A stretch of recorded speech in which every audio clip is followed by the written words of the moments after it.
Thank you for staying with us.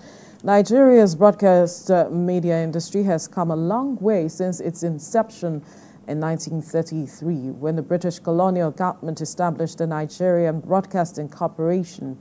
It was initially NBS, Nigeria Broadcasting Service.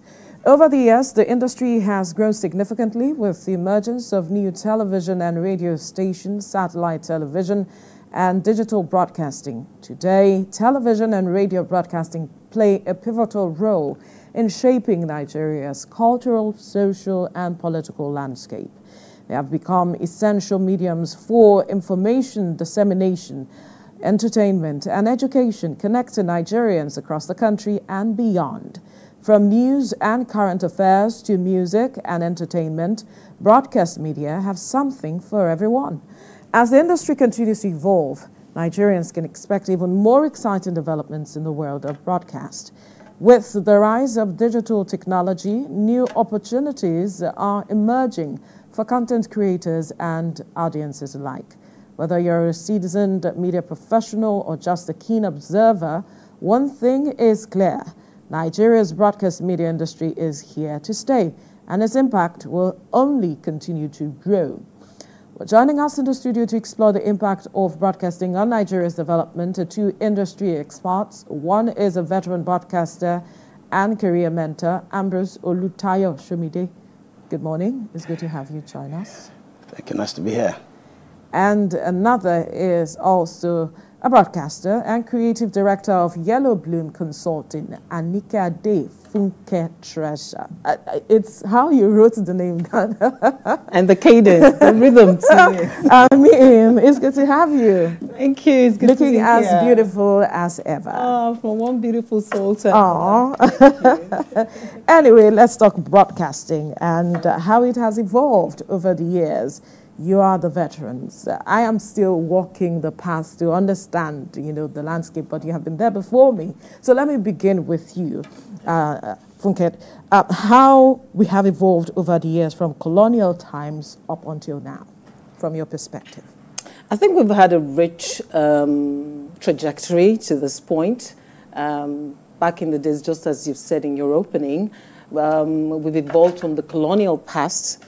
Just this morning I was reading up, and I recall reading that and comparing that with where the South African media also started from apartheid and colonial. So we have this history of struggle, evolving from there. But where we are today, I think we've done quite a lot from the days of the WNBC, WNTV, to the evolving of Radio Nigeria, NTA. Those were the two giants we had back then, in addition to the state's radio stations or broadcast stations. And then we had the private radio stations where coming in. Where the likes of Ambrose Shomide got really big and made such an impact. But yes, for me, it will be a good pass mark for us in the broadcast industry. We have our challenges, and I know we're coming to that. But, absolutely. But yes, we've done very well for ourselves within the African context. Interesting. From your perspective, how well have we done? Well, pass mark to an extent, but at the same time, I would really get in it. In terms of opening up the space, yes, since 1992, when the broadcast ecosystem and environment was deregulated to now, you've seen the opening of space, so many stations coming on board. For the private sector players to come. Private sector players. But then, is it about the spread or about the quality of the content? Right. Yeah, I think for me, yes, to an extent that it has opened up the environment for private players to come in, for other stakeholders to also play. But in terms of the content, in terms of the quality of people that go on radio and go on TV, I think we still... It has dwindled. Is that what you're saying? Not dwindled. She'll agree with me that way back then, before you can go on radio or go on TV, apart from getting out of the university or training institutions, you are retrained for the real world.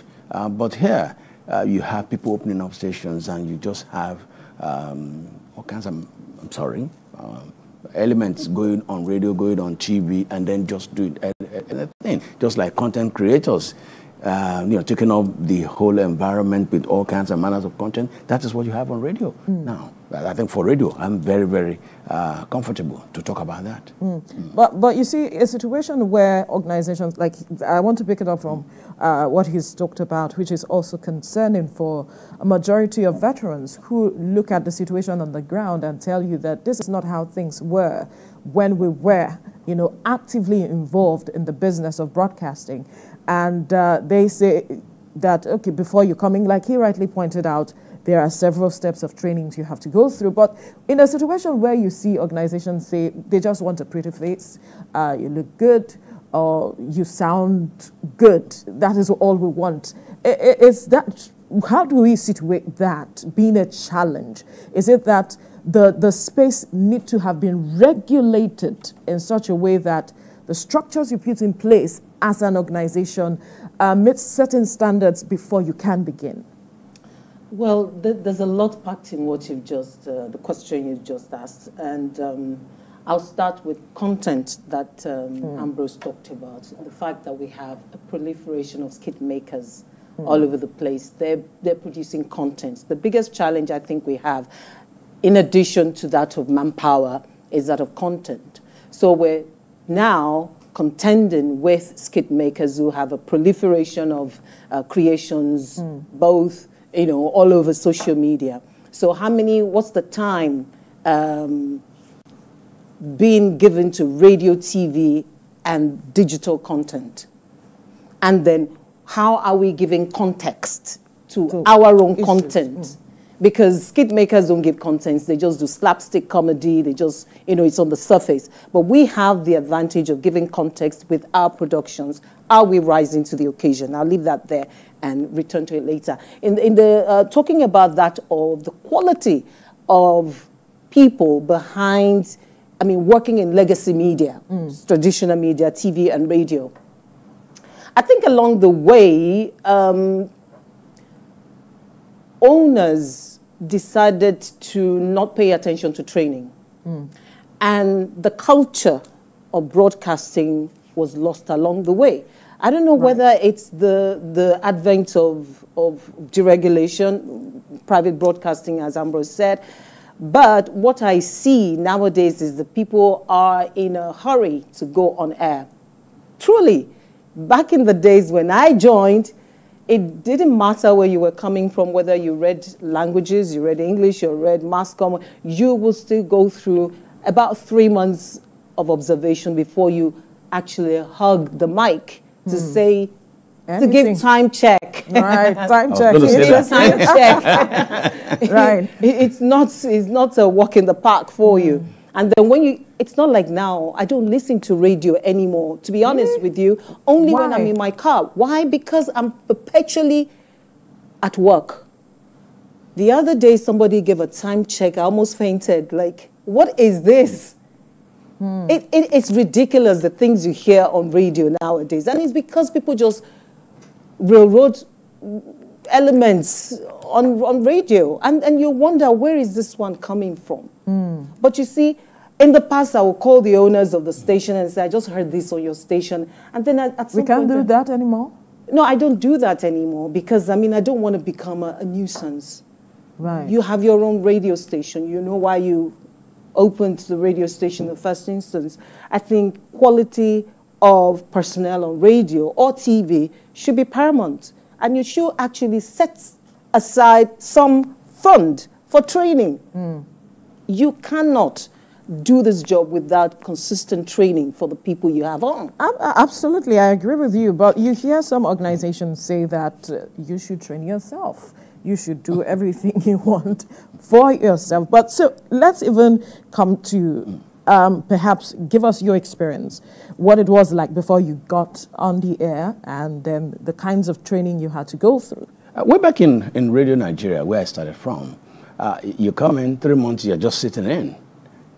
Be it the newsroom, presentation, you sit in for 3 months, and then you go to the FRC training school, now called the Broadcast Academy. Yes. And then you're trained, basic basic. And you go through particular career trajectory. Yeah. You do presentation levels 1, 2, 3, production levels 1, 2, 3. Yeah.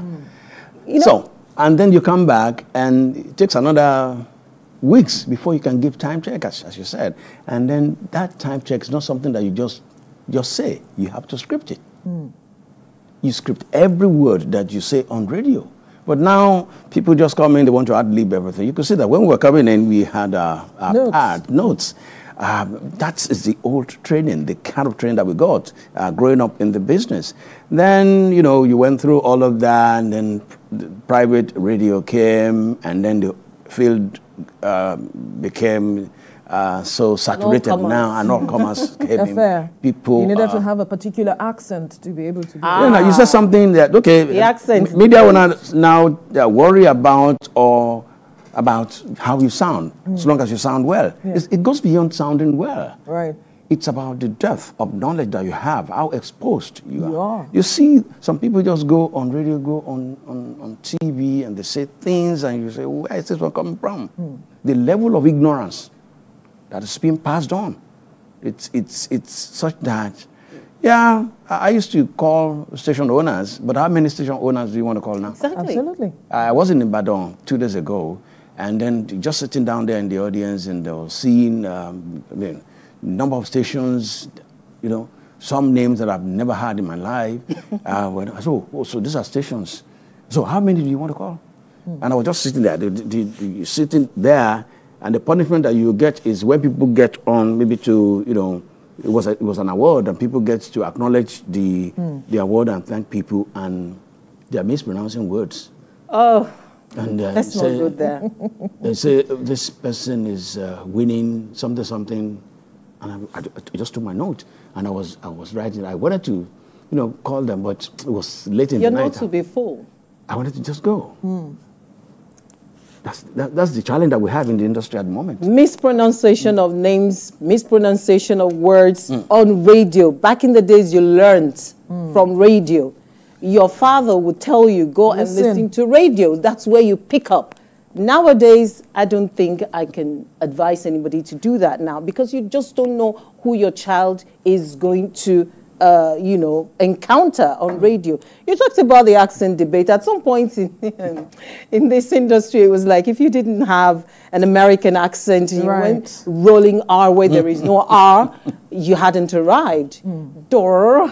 Good morning. Everywhere there is an R somewhere. What's going on here? Right. And interestingly, because most media owners, radio and TV owners, are not broadcasters. They're not professionals. Right. So you have them actually looking for those with this ridiculous R in rolling R up and down. So they have a challenge with picking the ideal persons. They have that challenge with professionalism in terms of presentation. Let's not even come to production yet, because everybody is doing the same thing now. So in presentation, they're not concerned. They're just looking for, I think, my line of thoughts, because I have a lot to say. And I think it's because at some point we had a Dan Foster, the late Dan Foster. Yes. And so he came with this American culture, and everybody wanted to be like, like Dan Foster. So people started this R thing. Ambrose. Was it really about Dan Foster? I think at some point. It was before Dan Foster. One thing that, you know, since the advent of private radio, there was we were looking out for people who have that guttural voice, like, oh, how are you? People that talk like Americans. And you now have someone who comes from a particular side of the country with all the age problem, with all the development problem. Development problem, you know what I'm talking about. No, I know. We understand. And he's so happy. It's a happy day. to now mimic Americans. You can imagine the struggle. You can imagine the disaster. It's not even a struggle, it's a disaster on radio. And that's what we have. That's what we have. And when you call them, sit them down to say, okay, attend this training, they don't have the time. They don't have the time. Okay, so that reminds me about post-mortem. The other day I was talking with some people and I said, I talked about post-mortem. They looked at me like, don't even try. Because nowadays, when you went for post-mortem is this kind of meeting you do about production and presentation once a week, in many cases back in the day. Nowadays, they say there are no post-mortems anymore in many places. And to use your word, that is disastrous. Because that is where you evaluate what you have done in the past week, all the programs, who pronounced this right, who didn't pronounce this right, what went into what program and what should have been in that program. Are we focusing on this sector alone? What about, you know, some diversity here? If there are no post-mortems anymore, then there is trouble because that is the in-house powerhouse for training and development, for manpower development. So if that is gone in most stations, then we have a challenge in our hands. Absolutely. I agree with you. That brings me to something she mentioned earlier on, where she said that some media or most media owners do not have that background knowledge of broadcasting. Do you think that that also has contributed to where we find ourselves now? Yeah, to an extent, yes. But it will surprise you that some of these media owners also hire people who have been in radio. Who have been in radio as managers. But do they listen to them? Well, there you go. There you go. Because now the owners are bringing their cousins and nephews and wherever, and their friends, daughters and sons from everywhere, and they say, oh, she has a great face for TV. They say, oh, good morning, this is TVC. And you think that's all about it. No, you cannot want to be a presenter and you have no idea what's gone on in Nigeria yesterday. You don't know what's going on in Afghanistan and Russia and all of those places. You have no idea of developments internationally. You want to be a presenter. Yeah. I have, you know, interacted with a lot of them because I coach and I mentor. Yeah. And it is amazing how many people want to come into presentation who don't have any reason to be. I recall when I was in service, a lot of our politicians also brought in square pegs for our round holes. And so what do? You allow them in the system, they grow, and they're just growing for nothing because they are not professional. And what has happened to funding for training? Even in the FRCN training school, not everyone gets to go because your station will have to plan and pay for you at the training school. So a lot of people are not having the chance to go to these training centers, which brings us to the challenge of funding in the industry. Yes, we have a lot of stations, proliferation of radio stations, actually much more than TV stations, but how funded are they? But that's another angle. A critical angle. A critical angle. Not only about funding, about running the stations too, because that's a big, big challenge for us as operators and managers of media organizations. I don't know how you manage here, but I know that, especially since this advent of Bande, whatever, it's been hell for media owners to run. When you want to keep the station running, you want to talk about welfare, which is another critical angle. Yes, we'll definitely get there. Talk about, and then you talk of training. Yes, we need to invest in capacity building and all of that. But in an environment where you discover that advertising revenue is dropping, there's challenge coming from the social media and other platforms, and so the revenue is not there. There's no support from anywhere. Recently, we met in Benin as broadcasting organizations of Nigeria, and we made a walk right to the government to say, please, you need to save the broadcast industry. We came up with a communique to the government. You need to come in, look at energy costs and the cost of running. Can you help us pay 50% of our... Like they did for hospitals and institutions, tertiary institutions. Because this is an industry that is employing thousands, if not millions of people, directly and indirectly. And so you need to come in and help us, because if care is not taken, as we speak, there are stations that have gone off air. There are stations that are operating maybe some 3-4 hours in a day. because of the energy cost and running cost. So it's okay. Can you help us with CNG-powered generating sets to help our businesses and all of that, among other recommendations and containing that in their communication. So you talk about running costs, you talk about welfare, you talk about a host of other things. So training is insignificant. It is not. It's significant, it's but very significant. So, the line of things. It's far behind. The thing is, it's a business. Right. It's a business of running a radio station or TV station is a business, much as it is a profession. And when you're in business, there has to be profits made. And if you have factors militating against you being in business, then it is critical. And so I join my voice with that of Ambrose to say, look, we need an injection of funds and supports in the broadcast industry. Right from COVID, the COVID era, a lot of stations have been faltering, wobbling since then, trying to find their feet. Even as the NBC had, given a lot of people licenses. What we're saying is we need the government to look at the broadcast industry and, support in very many ways. As Ambrose said, the state of the nation is really affecting TV stations, yes, and radio stations. Many are off air. And then the ad spend has reduced considerably because again, the state of the nation is affecting the advertising. Aside that, because we have skit makers, we have the advent of new media online, so they'd rather channel their resources online, talking about advertisers, meet with these persons because they feel that the eyeballs is now shifting towards online digital space. Yes. So that is also another challenge. How has that really impacted traditional media, and how can traditional media still remain relevant? Because we talked about relevance, and how this is also changing the narrative for them.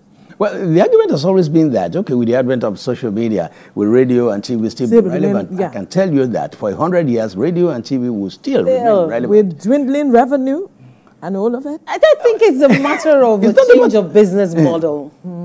But if you change your business model, then you have a lot of concentration in the social media space as well. So you compete and bring in context, which they lack. And then we take over. It's like blogging. It's like podcasting. The more you have professionals there, the more you displace the citizen journalists and broadcasters there, because we have to compete. Gone are the days when we thought, we were the alpha and the omega of this sort of thing. We now have to contend with citizens who are coming in to fight. When radio started, when TV came, many had believed that TV was going to, make radio irrelevant. That's but right. Radio has remained the #1 influencer in the world. Right. Yeah. Take it or leave it. They say, this person has 100 million followership, is an influencer, and blah, blah, blah. Radio remains #1 influencer. If you want to test that, say something on radio and see the reaction immediately. You have to have data to start to click, to follow, to do all of that. And some of this followership are farmed. And that's the reality. So, but radio, you don't farm it. People listen. And if you want to also test that, go to the north. The average person in the north has a transistor radio and it follows programming on radio. Both programming coming from within and outside Nigeria. So social media will come here like TV came, contending with radio, contending with the print media, but it's never been able to either push the print media that displace them. Yeah. So that is the reality. Now radio and TV will have to also move. And we are already moving. And that's why you see some of your content being put on in capsules, 5 minutes, in modules, 5 minutes, 10 minutes, for people who are on the go, who are on the move to see and watch and follow. Because if you don't do that, if you still continue to do it the traditional way, you are going to lose the audience, you're going to lose the market. And that's why for TVC, I see most of the time, maybe in the next 30 minutes, some of these things that we're doing here will be captured online and put there. That is the future. If you don't do that, and newspapers too, they're already taking our jobs. They now have they have their TV own channels, studios. They put their content online and all over. Because if you don't do that, you go extinct. That's true. That's the fact. Absolutely true. Absolutely true. There is a radio culture in the northern part of Nigeria that nobody can, it's a matter of you can't touch this. Yeah. It's forever there, yeah. And then even here in the other parts of Nigeria, you find that even the illiterate, have you seen the way people listen to newspaper review? Yeah. Especially in the languages. Yes. It is a phenomenon. It's massive. You can't take that away from legacy media. We still have that power. I say we because, I mean, we. We still have that. We've got the power. Now, that brings me to the other matter, talking about misinformation, disinformation, and all of it. It's become a major challenge as we speak. And the traditional media sometimes try to resolve all of that. But before you can even do that, the fake news has spread like wildfire. But whatever you're trying to resolve or change at the end of the day doesn't go as far. Now, this issue, how do we deal with it? It's a major challenge. And even the advent of AI, we have seen where certain persons have been put up to be speaking in a certain way. Meanwhile, it's fake. Deep fake, as it is. Well, I think at a discussion session that NBC put together, I think it was Africa's, this issue came up, fake news and all of that. And I took a different position. We have flogged this issue of fake news. Fake news is something that you mine. You mine stories and you pass it as being true, original. The one that is dangerous is what we now refer to as alternative fact. Alternative fact. The fact is we are here. Right. Okay? And we're talking. I can come up with statistics that are partially fact and twist that statistics to confuse their facts. For example, a politician takes the podium to say, in Egypt, a 25-kilometer road was constructed with 1 billion naira and was completed in a week. Why is Nigeria spending 25 billion naira in constructing a 1-kilometer road? And it's somebody that has large followership, not only on the social media, large followership in Nigeria. Is a politician. Now, the fact is, yes, Egypt constructed that road. Right. But what are the facts in constructing that road? What are the details?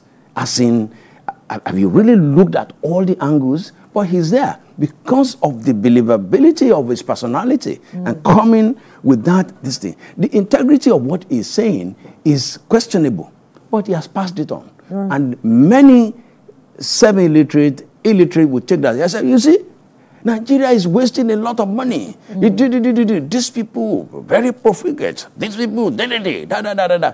Whereas, when you do the critical analysis of what he has just dropped, you discover that it was partially, the truth, but not full truth. So we need to be very, very careful with the way politicians twist facts. And that's why during the last debate that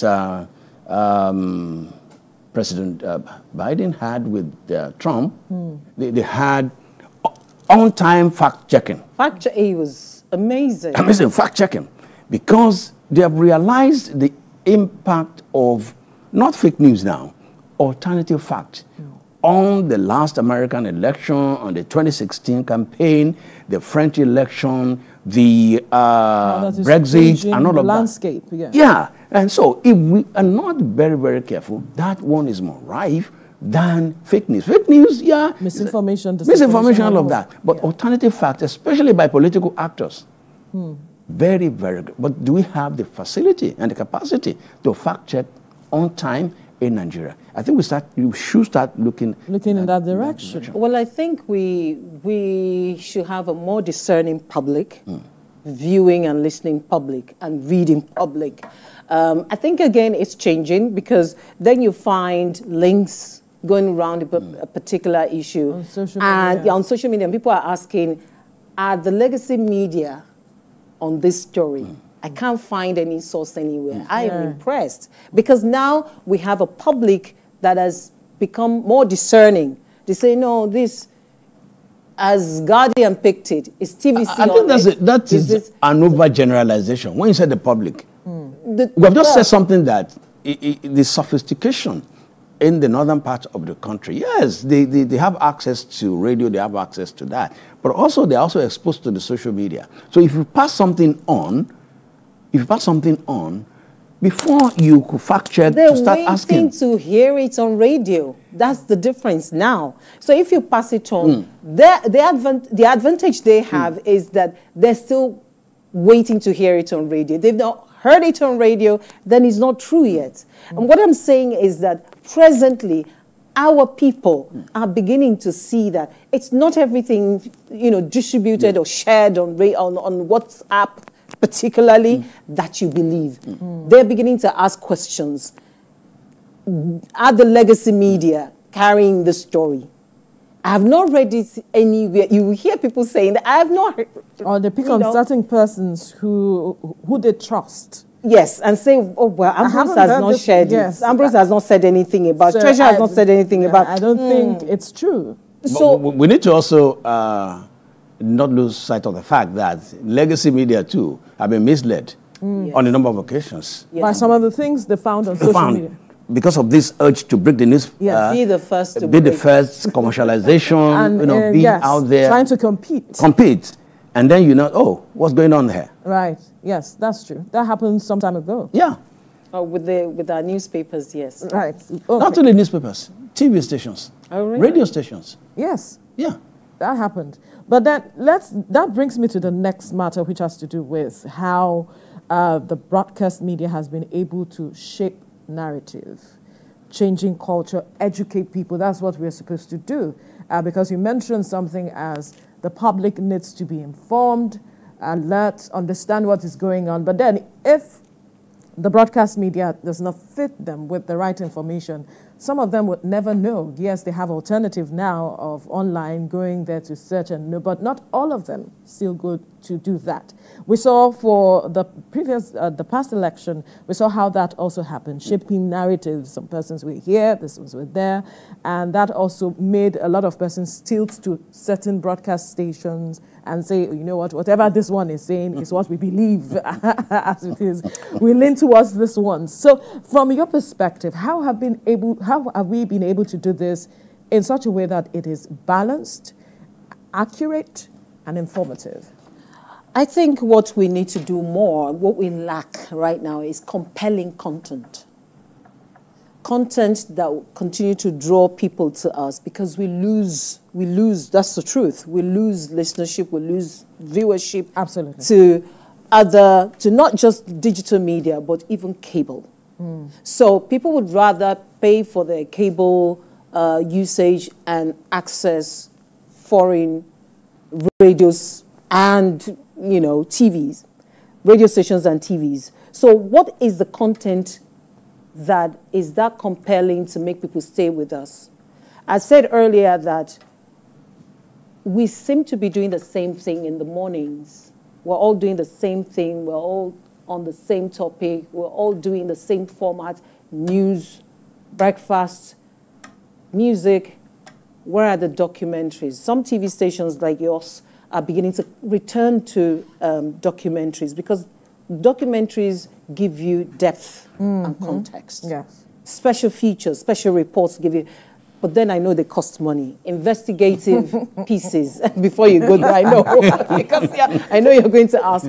Investigative pieces cost money. Absolutely. One investigation investigative report can take you like 3 months, sometimes 6 months, because you're tailgating somebody and you're trying to, do this over get a holistic view of a subject over time. Yeah. So yes, indeed. But what about drama?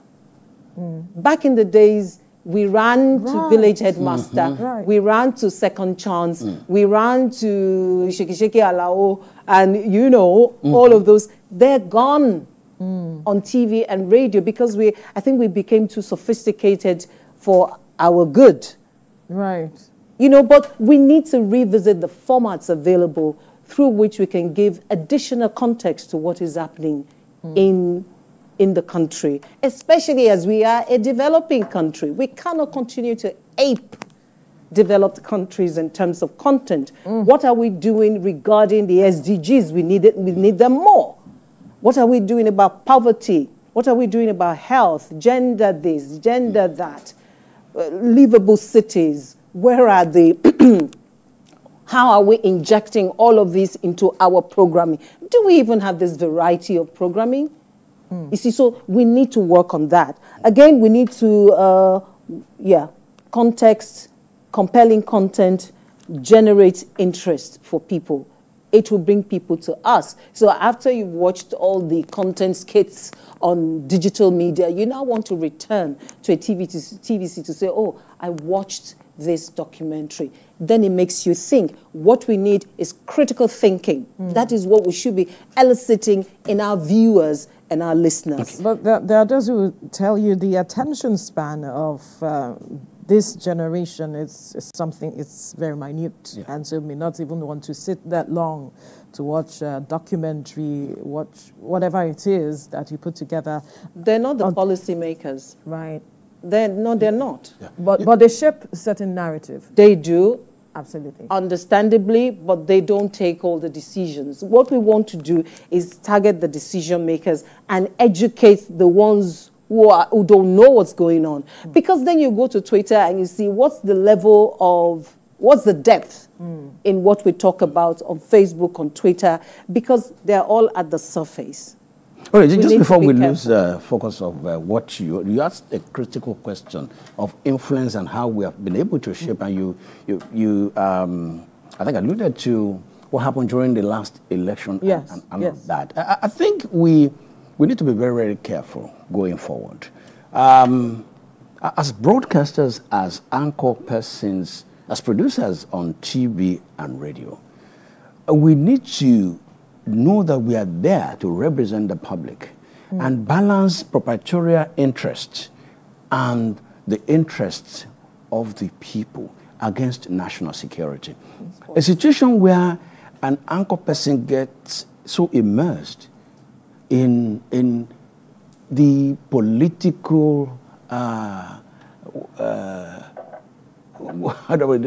political developments around him. in such a way that it becomes so partisan, and then you're pushing agenda, you're assuming knowledge, you want to become the bishop, all-knowing, and you know, people come on your show, you're forcing your idea on them, and if they're not towing a particular line or going along with a particular narrative, then you want to shove them down. That's it. I think that is janjaweed journalism. and there's the need for us to be very, very careful because of the power that we hold, because of the power that individual holds. And most of the time you see that they leave the TV set and they take it online and they continue to, toe the same line, creating unnecessary tension, hatred, and pushing a particular narrative because they have that power of being on radio. That was not how we were brought up. And I keep telling people, you cannot be Fox TV in a day. You cannot be a CNN in a Nigeria environment. Yes, you can take all the principles and the philosophy guiding this business, but at the same time, you have to look at the Nigerian context. You say one wrong word, and you have a Rwanda on your hand. That's right. You push a particular narrative. As an anchor person, you have a Kigali or what a South Sudan or Sudan on your hand. And so we need at every time when we go on TV to anchor shows or to interview people or to push an agenda, to have behind our mind that one, you need to have a peaceful Nigeria before you can apply this trade, before you can do TV or do radio. Absolutely. If there is a breakdown of law and order and what you call it now, and everybody is running, there's no way you can come and sit down in this studio to say you want to, because you don't know what's going to drop on you. So you would need to have that behind our mind and just move away a little bit from this janjaweed journalism that we have put on radio. People pushing political agenda and trying to satisfy some interests and becoming spin doctors. But they will tell you that some of this political interest that they are pushing are the ones funding them. So they will not come out They will not necessarily come out to say, but if somebody is pushing you and they're pushing a narrative, you'll be shocked that these people that are pushing you, come tomorrow, they will shift side. And what will have become of you pushing that narrative? And when everything falls apart, where will you be? Where will you go? So we need to have that behind our minds going forward. That you Spot on, Ambrose, because I recall I used to tell my staff back then, you are the true influencers. You are the true influencers, and never forget that, because in one single broadcast, you know how many people listening to you.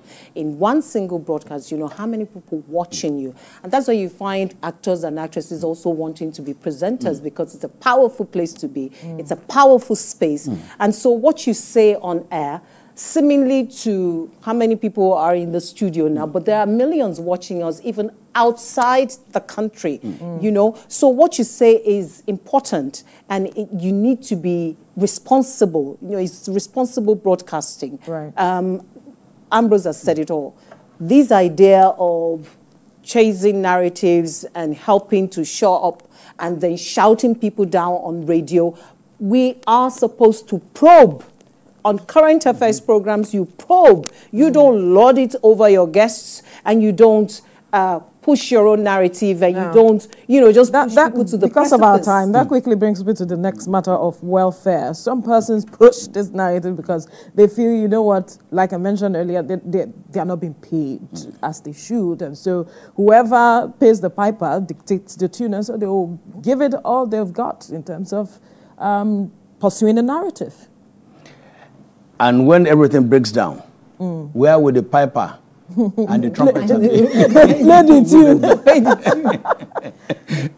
I think, But we must touch this matter. The issue of welfare is key. The broadcast environment is, as I said, is seriously challenged. Just like every other sector. But I think our own industry is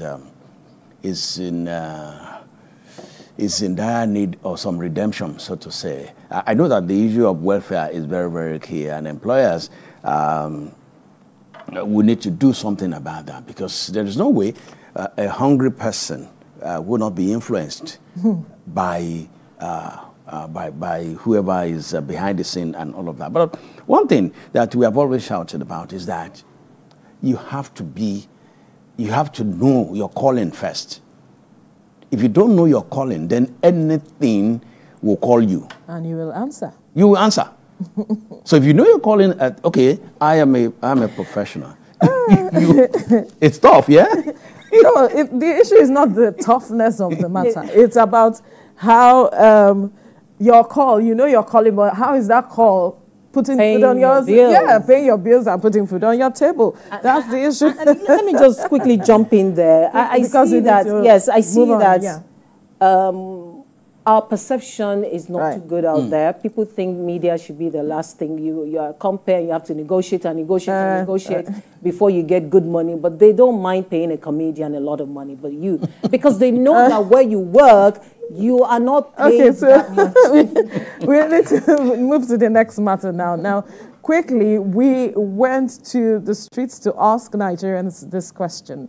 If you stumble on 2 million naira tomorrow, will you return the whole money without expecting any reward, or return only some of the money? Let's hear what some of them